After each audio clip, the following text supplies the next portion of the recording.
Welcome to the polling station with Johnny Ward and William Kijani, and a special guest, none other than Neil Channing this week. Neil Channing, who you will know from your racing TV screens. He is a sometimes contributor to Star Sports. He is, of course, known as being, as he says on his Twitter byline, he tries to be the most professional pro gambler in the business, and he is, of course, from bettingemporium.com. Neil, good afternoon to you. Excellent. I love the way you got bettingemporium.com into that. That was brilliant. It's got to be. It's got to be done. We all have to earn our crust. Quite right too. Yeah. How are you keeping? I'm all right. Not too bad. I was feeling quite spring-like. The weather's nicer. I've been going out walking, and then you dragged me down by making me talk about politics. I've been thinking about politics all morning. That's not good. I think you can be blamed for that, William. To be fair, I can be blamed for pretty much anything, but yeah, also this. My apologies for roping you into the misery that is British existence at the moment. Yeah, well, I mean, it doesn't matter. It doesn't matter what the subject is. Once you said to me we're going to talk about the state of the Labour Party, that was it. My day ruined. It's an interesting one because you have put me onto this, William, before we came on. This is specifically in relation to Labour and the Liverpool mayoral selection process. This is a tweet by Liam Thorpe, who writes, he's the political editor of the Liverpool Echo. And before I go and hook myself to a craft ale drip after another insane day, and I can relate to that, some thoughts on the utter chaos surrounding the Liverpool Labour mayor selection process. And this isn't what Labour actually needs to be put on Twitter at this time, William, considering that it is a party somewhat struggling to find itself at the moment. Yeah, you would think that the last thing on Keir Starmer's wish list, or maybe the last thing on his to-do list, would be to pick a political fight in, of all cities, Liverpool. But that appears to be what we have. We have a massive political row in Liverpool, and one that many observers are calling an absolute stitch-up.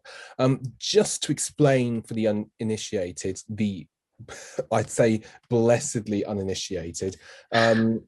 So Liverpool's current mayor, Joe Anderson, is in a lot of trouble. He's been arrested. I think he's on bail with regards to some corruption and intimidation charges. So there was basically going to be, I think, an election, a ballot basically for his successor. 3 candidates were on that ballot, including none other than, and I hope I'm getting the pronunciation of this right, Councillor Anna Rothery. Now, this is where things begin to get a bit heated and a bit hectic, and where really the whole situation comes from. Now, Rothery was on the ballot, and I think many people would have given her a strong chance. I think it'd be quite possible she'd have been our favourite had we gone ahead with sort of this 3-person election. But then, of course, suddenly party politics intervened, and there was basically a suspension of this ballot. And the party then decided, the Labour Party, that there would need to be a sort of new selection of candidates with all the previous candidates. So there was 3 of them, including Anna Rothery, who seems to be at the centre of the situation, barred from standing. It doesn't really sound particularly democratic, to be kind, and it's made a lot of people very, very angry. And a lot of people are basically accusing Labour of all sorts of things, not just the undemocratic nature of this, but also sort of banishing somebody who was on the left of the party out of getting the chance to hold an elected office, and also accusing Labour of sidelining another woman and another person of colour. And that's been, it's been a really contentious issue for the party, which I think is fair to say hasn't done well enough on those grounds. I do say that as a person of colour myself. Other people may disagree. Neil Channing. Yeah, impossible to disagree with that last point. They've, we still have the Labour Leaks report, which came out, shortly after the general election, whereby we found out that people working within Labour HQ were making some slightly racist comments and seemed to have very little respect for several black members of Parliament. there was a letter signed by a bunch of black members of parliament saying that they weren't very happy with the fact that this report's being kicked into the long grass. So yeah, there's a whole bunch of things there. I mean, I listening to that, I was just thinking, oh my God, Will, I don't think, I think lots of people will be switching off now thinking, oh God, it's another internal Labour row. Why are they always rowing? But it's a totally self-inflicted wound. I mean, there's absolutely no need for them to be having a big row about Liverpool. They had a similar row about Bristol last week. There's been a stitch up by the regional headquarters into the southwest of England mayor election. And it's all to do with people on the right of the party wanting to impose their candidates. And although the membership, I looked at some figures earlier, the membership at the time of the leadership election was 552,000. And then in October, November, when they had the NEC elections, it had dropped to 495,000. And it looks like it's dropped again since then. And also there's been a big churn in the membership. At the time of the leadership election, lots of people joined who didn't like the look of Jeremy Corbyn or anybody like him. And they joined in order to vote for somebody more right-wing, and they largely voted for Keir Starmer in the end. And after that election, a lot of people who were on the left, who obviously had gone through a disappointing general election, and now seen their candidate losing the leadership election, quit the party. So not only are the numbers going down, but the numbers are moving to the right. So, you know, Keir Starmer won the leadership election by 145,000 votes. I think the demographic of the party now in terms of a right-left shift has probably moved even more. Having said that, I think some of the people that voted for Keir Starmer, you know, he got a lot of votes from people who had voted Corbyn in the two previous leadership elections. And you know, quite a lot of those people are going to be quite disappointed with some of the things that have been happening. But he's under fire from both sides, because he's also got some particularly nasty right-wing MPs who have been briefing against him in the Murdoch press. So the Times every Sunday has an article where they criticise, particularly Annalise Dodds. They don't like her, the Shadow Chancellor. They'd like to get their preferred candidate, either Rachel Reeves or perhaps Bridget Phillipson, who's possibly the most right-wing person in the party. So yeah, they tend to be very critical of Annalise Dodds, and they have a few digs at Andy MacDonald as well, another shadow cabinet member who's, you know, perhaps been a little bit quiet in his role, but they've all been told to be quiet. They're not really allowed to say anything. They're certainly not allowed to have any policies at the moment. That's very interesting. You say as well that, like, how much of an issue is the press? From somebody speaking from an Irish perspective, we don't really consider the press as a major obstacle to parties in this country, maybe to an extent Sinn Féin. But if the vaccine rollout goes well this year, will it be, you know, Boris is obviously going to get some good press and probably already is. Is it hard for basically Keir Starmer is coming under a bit of pressure as the weeks and months go on? Is it hard for Labour to assert itself in terms of what it actually means, and to even be given a fair time of it by the press over there? Well, yeah, I mean, obviously, under Corbyn, well, first of all, clearly we have a press in the UK that is, you know, primarily supportive of the Conservative Party. So whatever happens, you know, the Daily Mail, the Daily Express, the Sun, the Murdoch papers are basically, you know, gonna be going for the Tories. The Daily Telegraph is, you know, it's called the Daily Tory Graph. But you know, under Corbyn, even the Guardian and the Daily Mirror, which are traditionally the two papers that support Labour, couldn't bring themselves to back Labour. Yeah. I think Keir Starmer feels, you know, the Guardian is basically a liberal paper. I don't mean liberal Democrat. I mean liberal in the traditional sense. And I think Keir Starmer felt like, you know, if he could just win, he definitely won back the support of those newspapers, and if he could keep that and just not draw too much damage from the others. You know, there was talk of him, that was floated, but it didn't really happen, him getting a column in the Telegraph. He's written in the Mail already, and he's written in the Sun, even though during the leadership campaign he was in Liverpool and said that he wouldn't cooperate with the Sun in any way, but then he countered that by saying only during the leadership election. I think, you know, I mean, obviously the press still drives the media in terms of, if you look at any BBC politics show, the talking points and the discussions that they have are all factored around the stories that, you know, largely the right-wing press want people to talk about. And the press have done a brilliant job during the pandemic. If you look at polling, you can see that we've got 120,000 deaths. We're in the, you know, kind of top 5 countries per population in terms of deaths.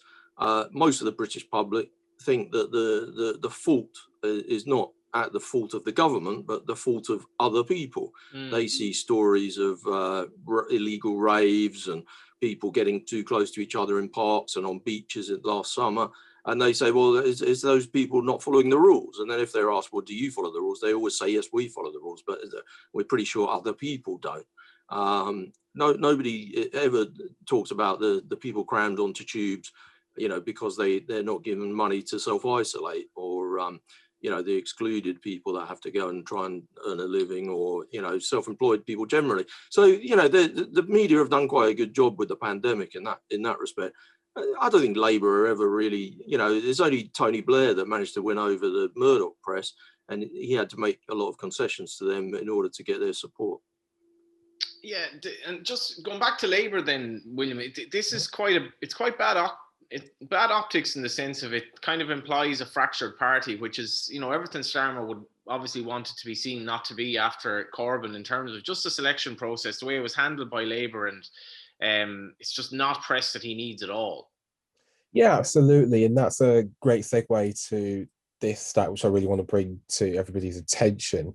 It's basically a polling question run over several months of how people perceive the Labour Party to be in terms of whether it's united or divided.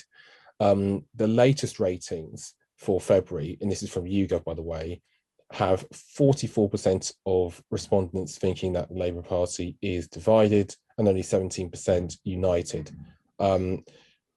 Now that is a really worrying number sort of long term, especially because generally speaking, the old saying goes that divided parties don't tend to win power. And I think one of the key aims of the Labour, let's say centre and right, basically people backing Starmer, supporting him, was to give the idea of a more united party with less infighting, not no infighting. Everybody expresses. I got to disagree with you there, Will. I mean, okay. I think basically what's going on here is that the Labour right have made a calculation, and they've said, you know, there isn't going to. Obviously, we know that it's bad for you in the polling having a divided party, but they're looking back at what happened under the Corbyn time and saying, you know, Corbyn made some mistakes in terms of not taking control of the party. He didn't control the NEC. He didn't have all unions on side. He certainly didn't have any support from the PLP, the Parliamentary Labour Party, the MPs. And therefore, he wasn't able to control things and keep things together. This bunch of people are looking back at the days of Tony Blair, where he micromanaged everything.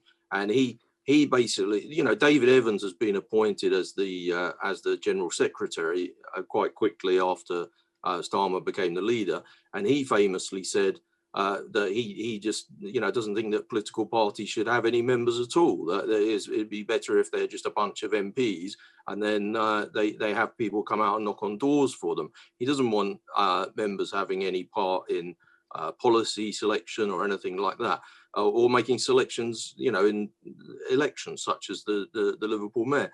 So I think they're actually quite happy with this. They feel like the press are not really going to cover this story that much. Yeah, there was a little bit of a flurry on Twitter yesterday. There's hardly front page stories in most of the papers.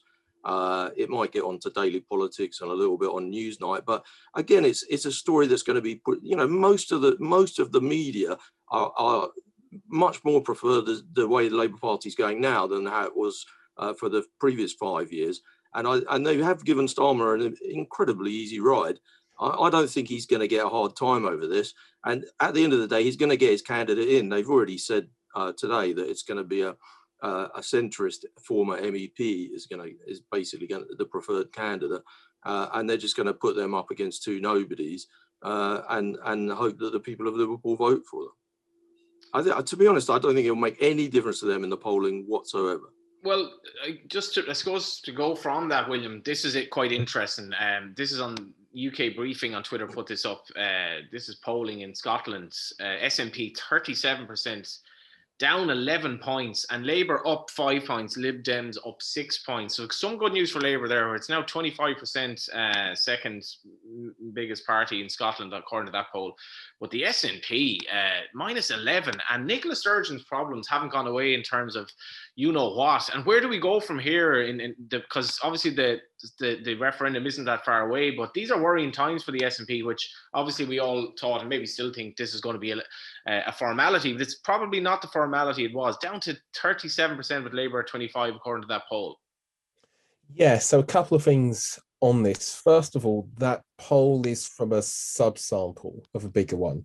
Not a reason to completely rubbish it, by the way. I would not be surprised if the wider trend indicated some sort of drop, but I think it'd be worth looking for other results, which I know it is a bit hypocritical, as I sort of flagged it up pre-show. But long story short, Nicola, if the Labour Party business is a bubble story that most of the media are happy with, it's very different for the Nicola Sturgeon and Alex Salmond story. I think slowly but surely that's beginning to become something a bit bigger, something a bit more national now, and something in which it's just entirely possible that neither Sturgeon nor Salmond comes out in a good light. I mean, this, by the way, would be, even in the scenario, and I'm not going to try to make any prediction here, but even in the scenario, hypothetically, that Sturgeon hadn't broken the ministerial code, it still doesn't look great. And of course, if she has, then it would look very much like game over in that sense. Now, you've got sort of this remarkable situation where basically sort of offices of government are now involved in legal battles with people who used to run the government. I mean, somebody, I think, said in the podcast recently, I can't remember who, which is a shame because I can't credit, but somebody compared it, I think, to Theresa May fighting a battle with the government over planning procedures from 4 years ago when she was Prime Minister or so, which I think is sort of a nice, weird, or wacky way to compare it. I mean, just a quick point. The interesting test will basically be if the SNP see a sustained fall in support, where does that vote split off and where does it go to? If it's equally split between Labour and the Conservatives, it's probably not great for either of them in terms of hoping to be the second party and in terms of the unionist movement. And also basically what damage this might do to the wider independence movement if this runs and if it was to take down Sturgeon. Is that movement bigger than the one person at the top? Will it be a bit like Brexit? Will it sort of just stay solid forever and that voting group will be unbreakable, or will that division in the end let unionist parties back in? Yeah, go to you on this. I was actually reading the press the weekend in the Financial Times and the Times. It was actually quite a bit about just the fight in London to maintain the union and what the best strategy for this is. But in terms of obviously Scottish independence, this stuff with Nicola Sturgeon is a little bit of a worry, I would have thought. Well, it's interesting that the people that seem to really be pushing it hard are the Spectator.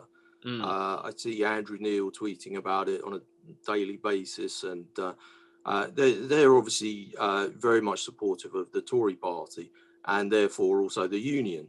And I feel like they're trying to open up the story, make it maybe, I mean, I think it is a pretty big story, but I think they're trying to emphasize that it's, maybe bigger than it is in order to try and, create some kind of wedge issue within the SNP. I think there is a bit of a kind of a split in the SNP anyway, between the people that think that Nicola Sturgeon's been a bit too, I don't know, maybe relaxed about how quickly they want to go for another referendum, and other people who think that she should be mentioning it, every single day. So yeah, there's potential always for, I guess when you're the SNP and you're so far ahead in every poll and you've been in power, in devolved power for such a long time, and you know, you win pretty much every MP in the parliamentary elections. There's only one way you can go, isn't there? And, you know, we remember how quickly they rose and how quickly Labour fell in Scotland. And I think some people are sort of clinging on to the hope that if they can rise so quickly, then they can fall so quickly. But actually, it's interesting also that you talk, Will, of the unionist parties as if Labour are automatically a unionist party. I think it's fair enough to call the Conservative and Unionist Party a unionist party. I don't think it's a total given that Labour have to be considered to be a unionist party, depending on who wins the leadership election in Scottish Labour, as to how they play things. You know, I think if Sarwar wins it, yeah, they are going to be the Better Together campaign, basically. But that's interesting you say that. So You'd have Labour's Sarwar a heavy favourite, wouldn't you, though?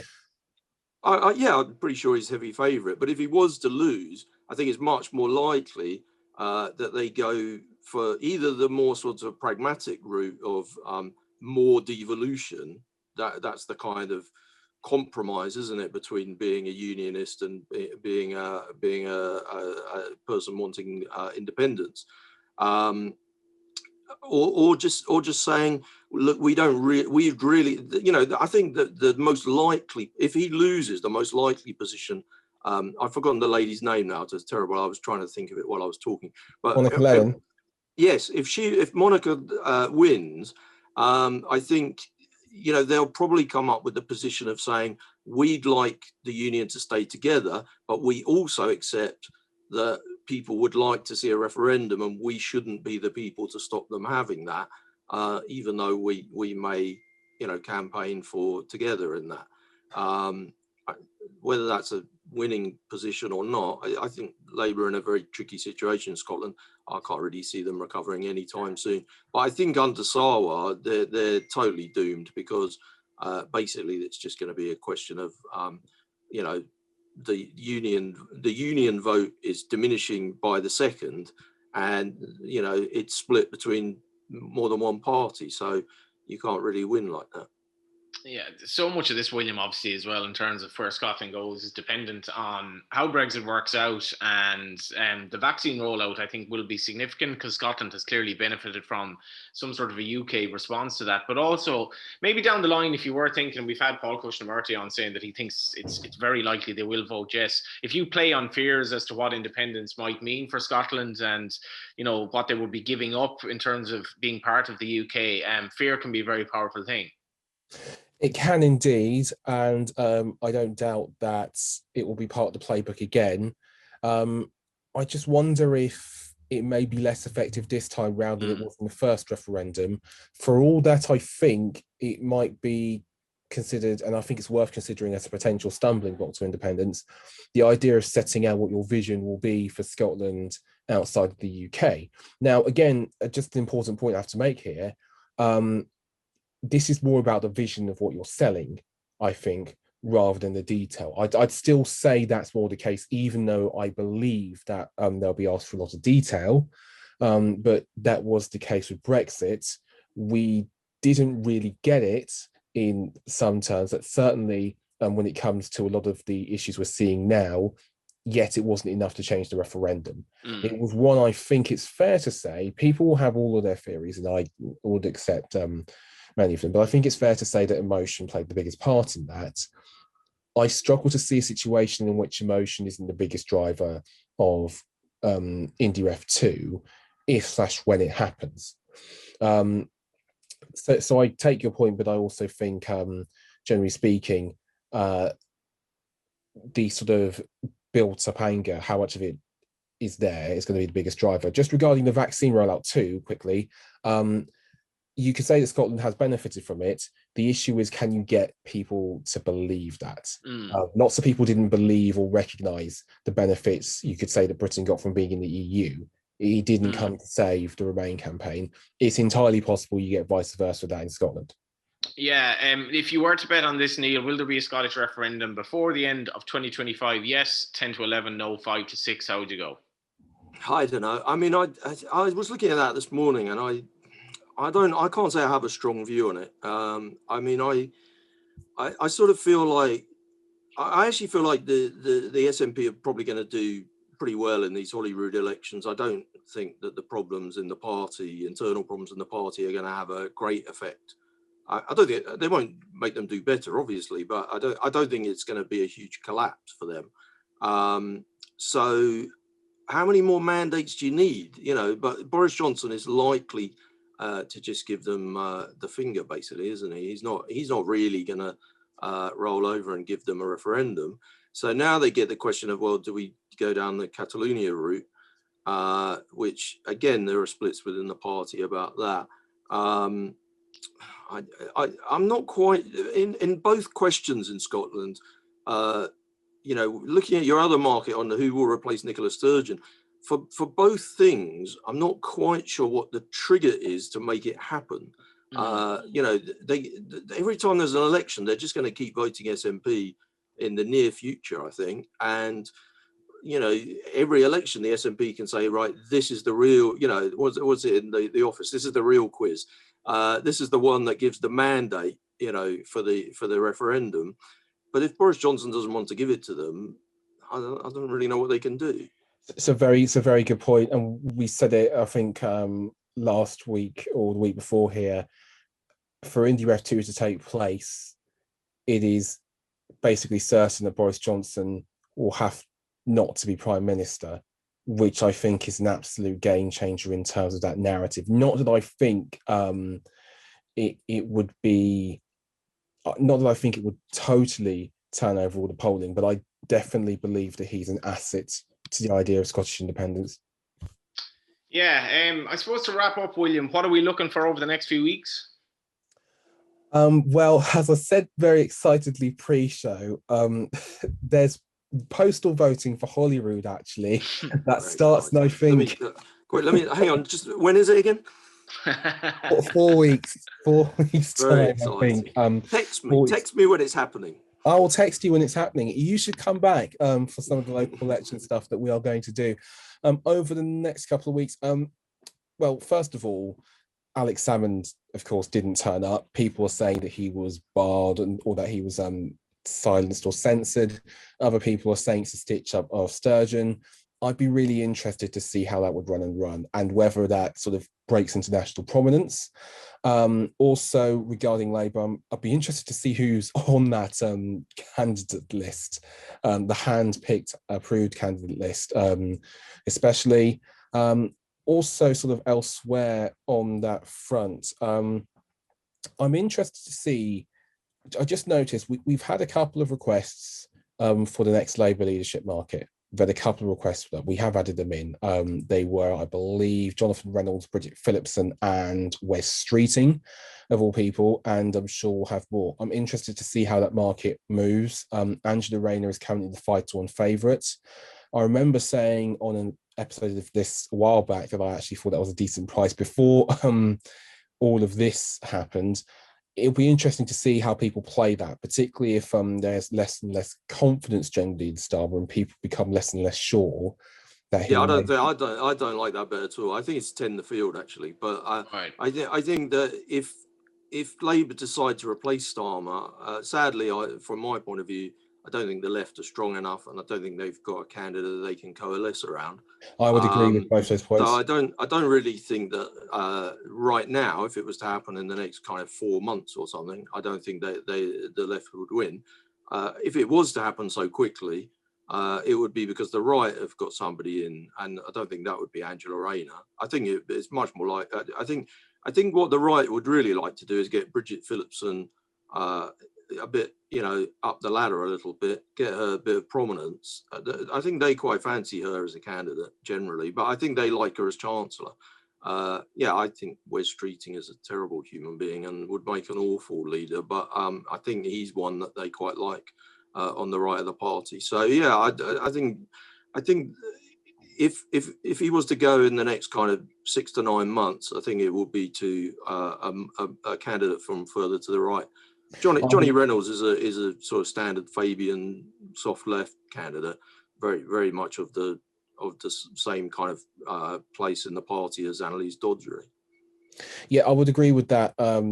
with that point, which is why I was going to say I really wouldn't be as sold on that now. I think that's a fairly open betting market, and I'll be interested to see if there's any money for any of those candidates, because you can get some tempting prices on the likes of Phillips and Streeting right now if you believe that they would be put forward for a leadership push. And also with every passing episode, and we just get close to the local elections, all the mayoralties, all the council seats, and of I course, can't believe you haven't mentioned the budget, Will. It's like the biggest thing. You're so worried about the electoral, what is it, the postal voting for Holyrood. Let me get mention the budget. Let me get to it. You got to listen every week, Neil. We cover all bases here. Save the best for last. But yeah, the budget next week, which you should, I guess, watch You're out. mad, you are. Yeah, the budget's going to be interesting, because what sort of cards would he have to play next week? Well, he's shown himself to be to the left of Labour already. I mean, Labour were questioned on Daily Politics today about what they thought about increasing corporation tax, and they said, "Oh no, it's no time for doing that." Now, obviously, it's very easy to make the argument that companies have struggled due to Corona, and putting more taxes on them isn't good.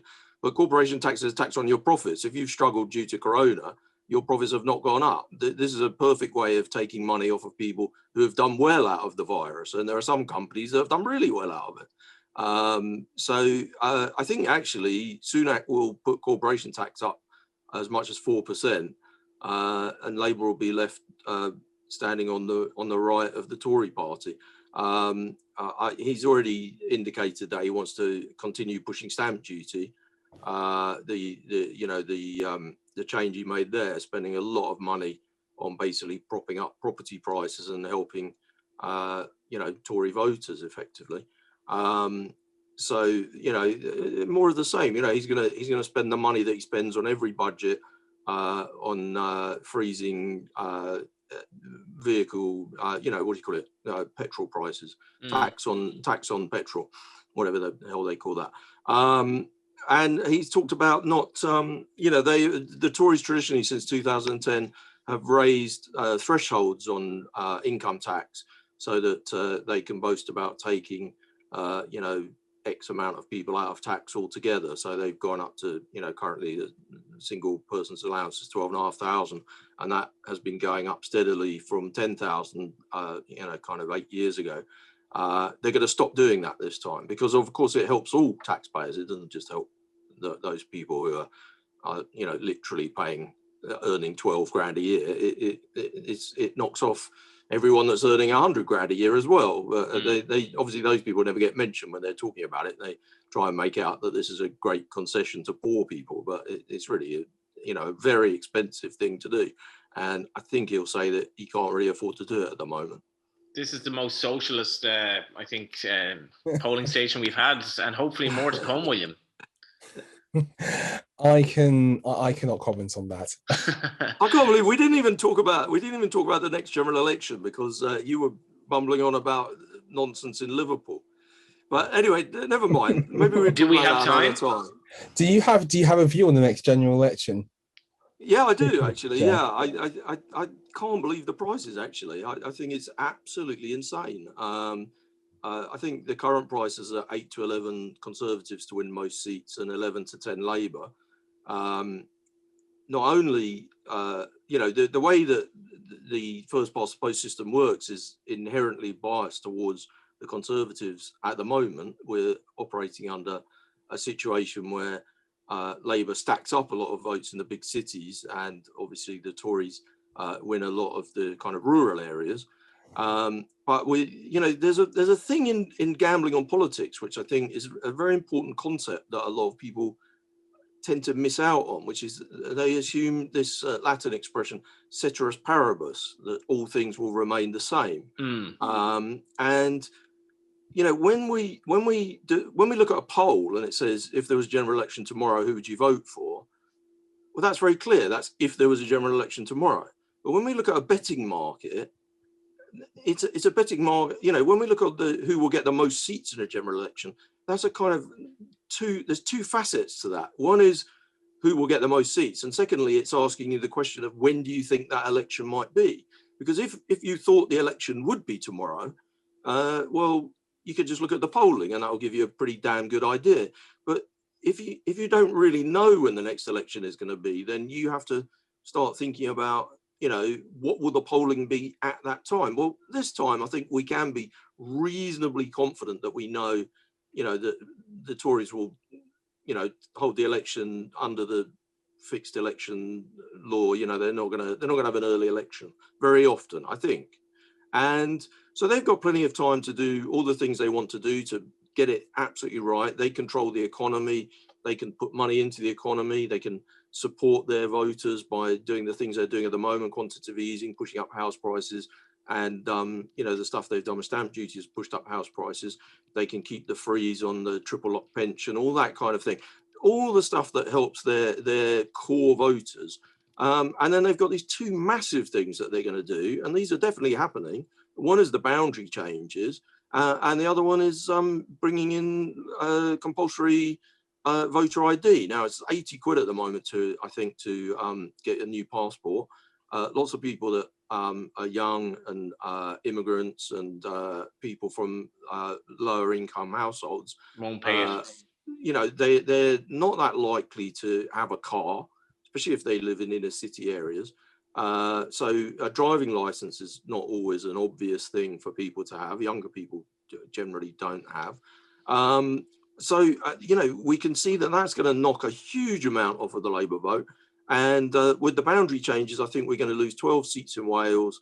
And those seats are mostly going to move to the south of England.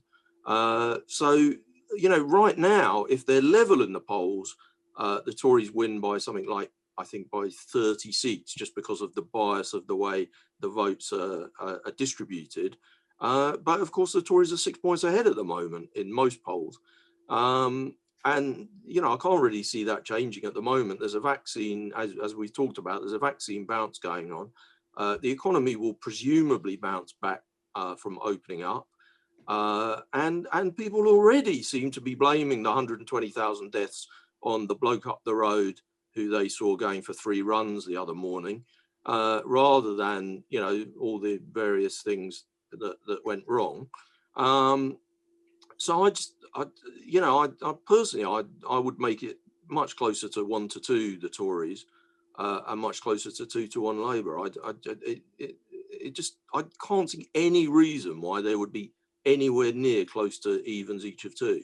So 8 to 11, 11 to 10, it just looks completely wrong to me. Last word to you, William. I think it's a very persuasive case indeed. It was fantastic to have Neil Channing on.